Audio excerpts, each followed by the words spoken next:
Well, good morning, guys. I made a couple videos here. I don't know which will get put out before the other, but today we're just working on a excuse me, this T800. It's got vehicle speed sensor faults and no speedometer in the cab. So right now I'm just ohming out at the ECM plug here, pin 32 and pin 33, which goes back to my speed sensor at the output of the transmission. And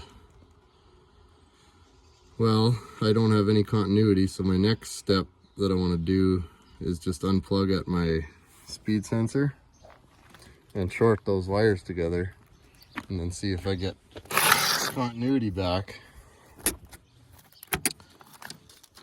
I'm just kind of wondering if the wiring was kind of bad on at the old sensor before, so okay, I just kind of assumed that he needed a sensor, got one, stuck it on there, and now still nothing. But I'm just wondering if something's not wrong with one of these crimps. It's just got a couple of little spades that push together.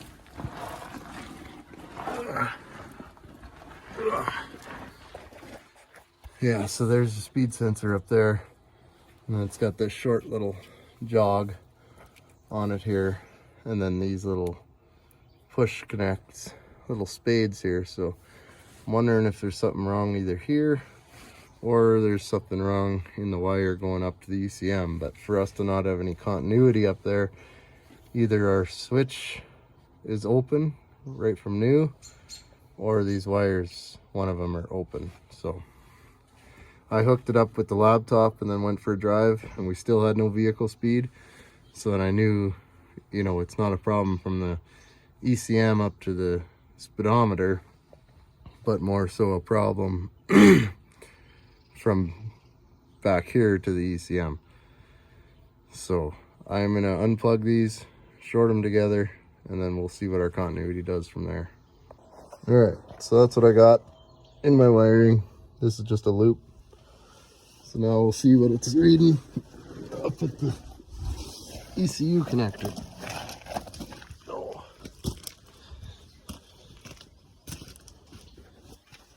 Okay, so still OL. So we've obviously got a break and open here in one of these wires. So I will get tracing some wires and I'll take a video when I find the problem, or if I find something interesting along the way. But it's just going to be kind of awkward crawling around on gravel and until I find where this opens at. It's good.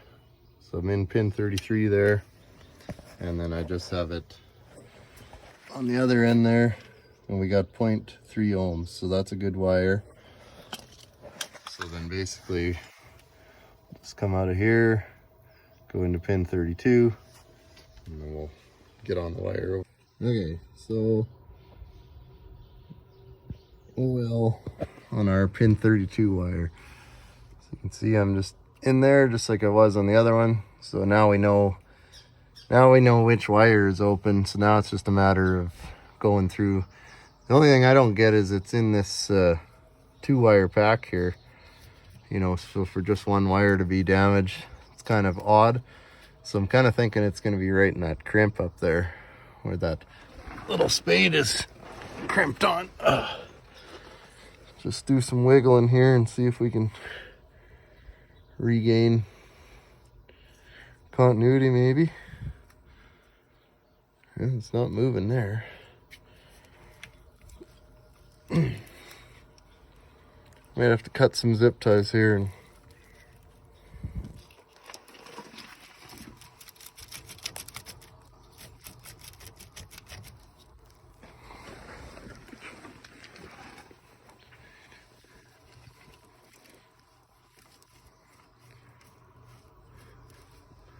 alright guys, actually, you know what, I can tell you right now, I could just seen the problem, plain as day. I'll bet you right in there, one of them wires is corroded and has come open. Well, surprisingly, that was not it.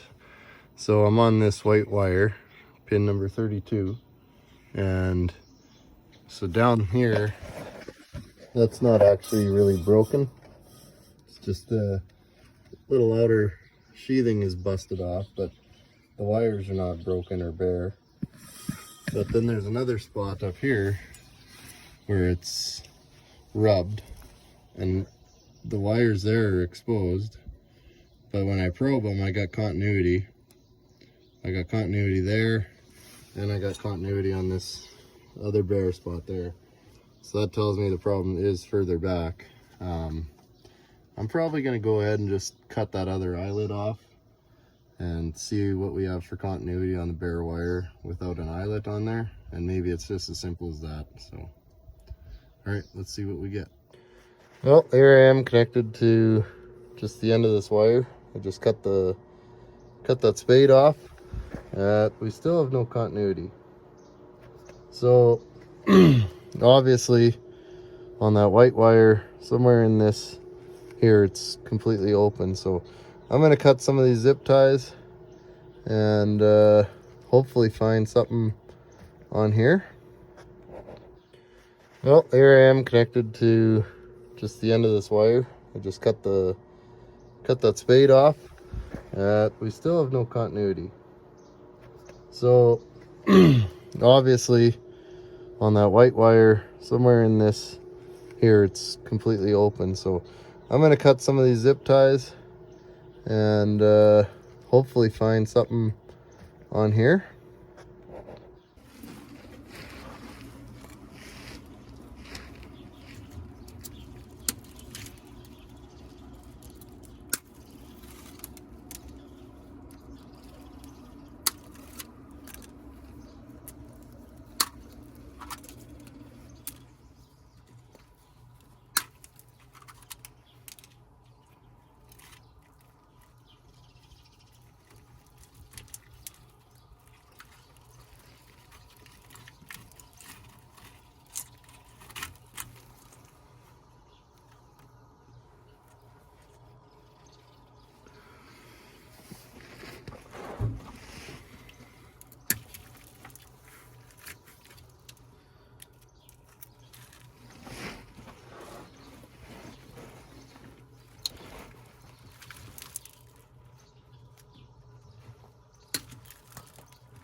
There's a lot of breaks in this little protective sheathing here, but not finding any breaks right through to the wire.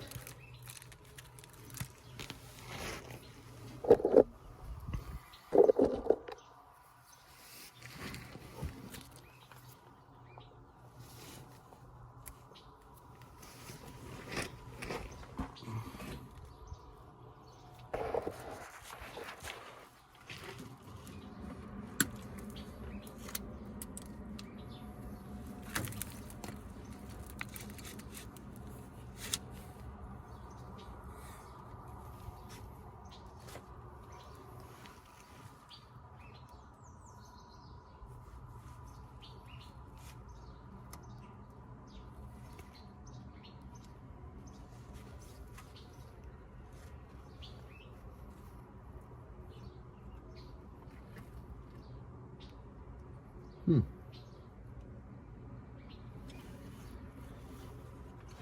gonna cut this open. I don't know if you can see anything there, but right up here, this is where we had that first wire that I thought was bad. You know, and I probed up here on the top side of it, you know, but maybe there's something here. I'm just going to cut this back a bit and see what I can see.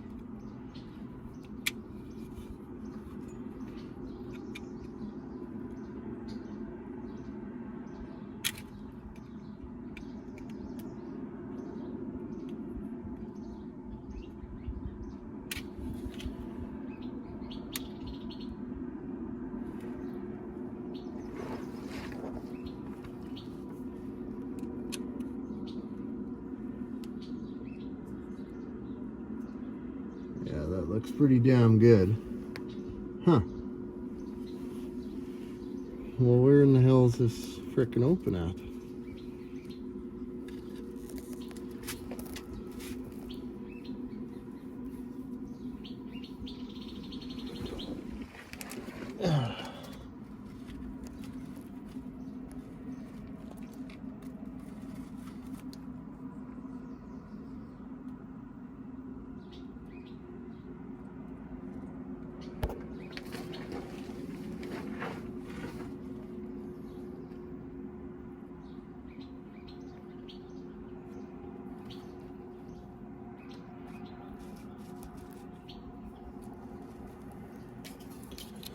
Huh. Well, everything there looks to be good, but I mean, we obviously from there back we got to open, but frick, I don't know. I keep seeing breaks in this protective cover here, thinking that I found it, and all the wires inside have been good. So, but visually it all does look pretty good. So I don't know where this open is at. I guess we'll just keep on digging.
There's a lot of breaks in this little protective sheathing here, but not finding any breaks right through to the wire.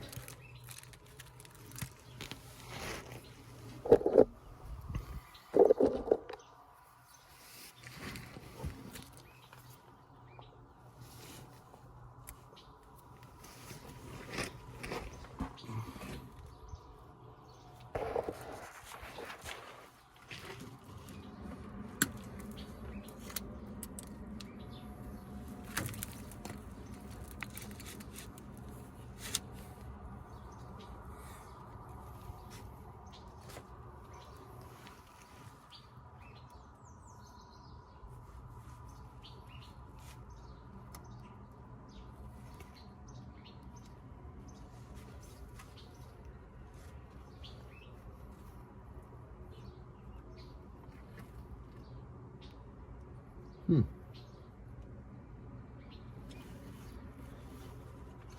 gonna cut this open. I don't know if you can see anything there, but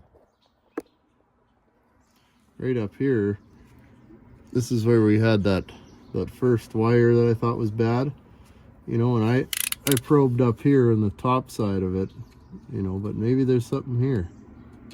I'm just going to cut this back a bit and see what I can see.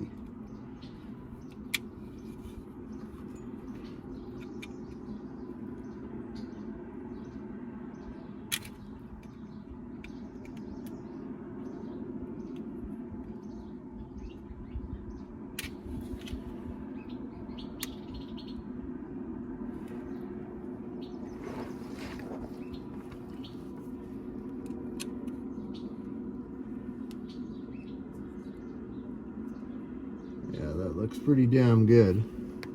Huh. Well, where in the hell is this frickin' open at?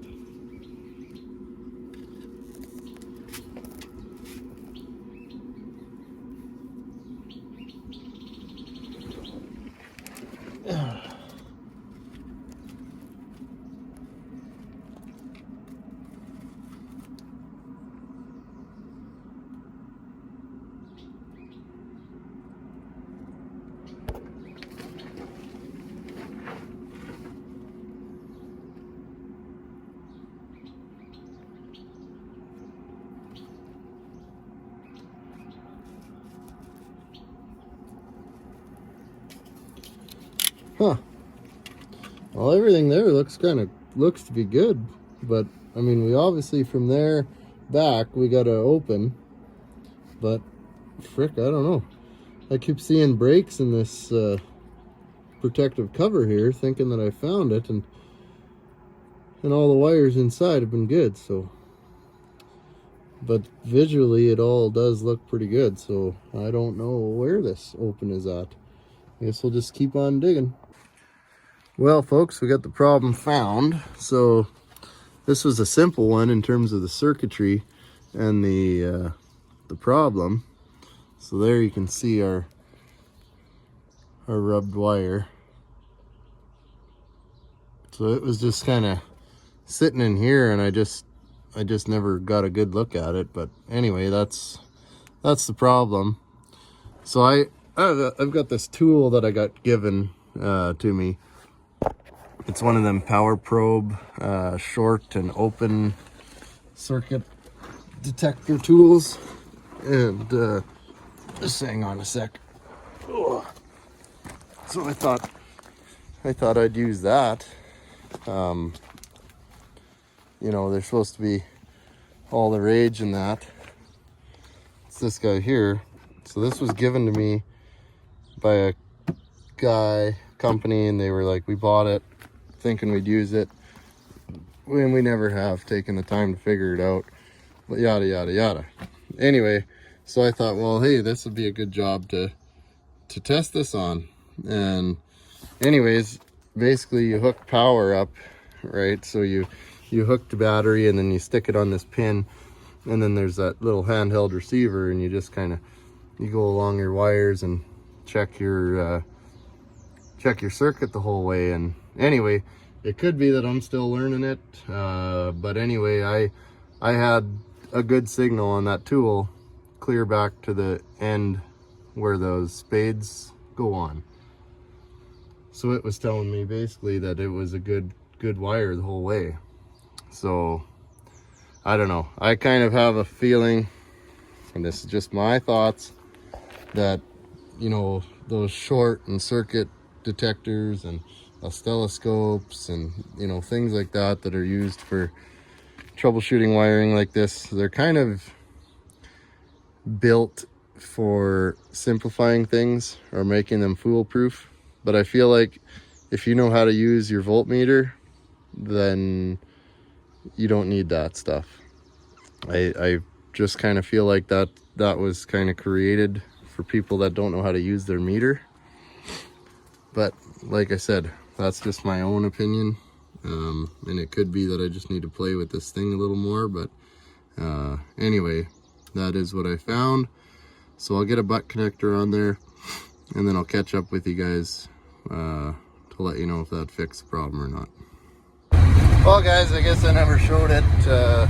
One of the drivers ended up showing up, and we were BSing, and anyway, he took it for a little drive and said that the speedo was working after that, so, which I kind of figured it's pretty obvious find there. But yeah, figured I'd just make a video. This isn't really much of a video, but just thought I'd get something out there. I'm just heading right now to go fix a combine. It's not combine season right now. I'm actually not fixing it, I'm doing a check over on it so that it's ready to go come harvest time, but I should be doing these in the winter time. I just was actually really busy this winter. Had a lot of big jobs at the shop, and then just enough road work to kind of keep busy that I never really had the time to go and do this. Oh, excuse me. So now I'm doing them in the springtime, but it's a pretty terrible time to be doing it. Just at haying here, and it is getting busy, and my shop is almost done. I'm so close to having that shop done. I just wish I could just quit doing all this shit for just the rest of this week, and I could have it fully back in order here by the end of the week if I went hard at it. But I keep on doing work for everybody else, and well, you know how it goes. So, but it is what it is. You got to pay the bills, so there ain't no money to be made fixing my shop. So that's kind of what's been happening, and I am still hoping that by the end of this week I'll be able to have the shop. I don't think I'll have it set up, like everything back on shelves or anything yet, but I should be able to get some trucks in there. So, oh, excuse me. Jeez Louise. Yeah, so we got one truck that is at the shop now, and it's got a knock. Another guy rebuilt it twice actually, and the first time it had dropped a valve right after, pretty much as soon as guy got it home, and then buddy made one trip with it after it was fixed again, and then it went and started knocking. So we got to get that truck apart and see what's happening.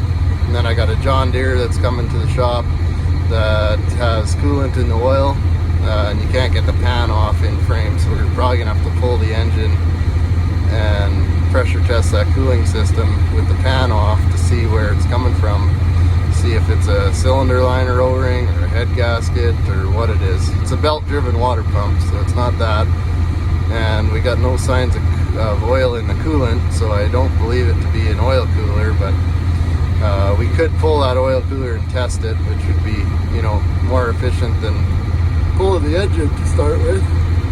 Oh man. So yeah, we got that, and then I got another John Deere, a 7810, which has transmission problems. So I went out to it on the road, and the linkage is shifting down into the transmission and everything like it should, but it isn't shifting inside, so something is broken on that shift rail. So yeah, we're gonna have to get that one apart. So that's gonna need to be split and transmission torn apart and all that. So yeah, there's no shortage of big jobs, and then just all kinds of little jobs on the road. Just every day something new and more. It's just been crazy. So anyway, I'm gonna get off the phone while I pass these cowboys, and I'll catch up with you guys later. Thanks for watching.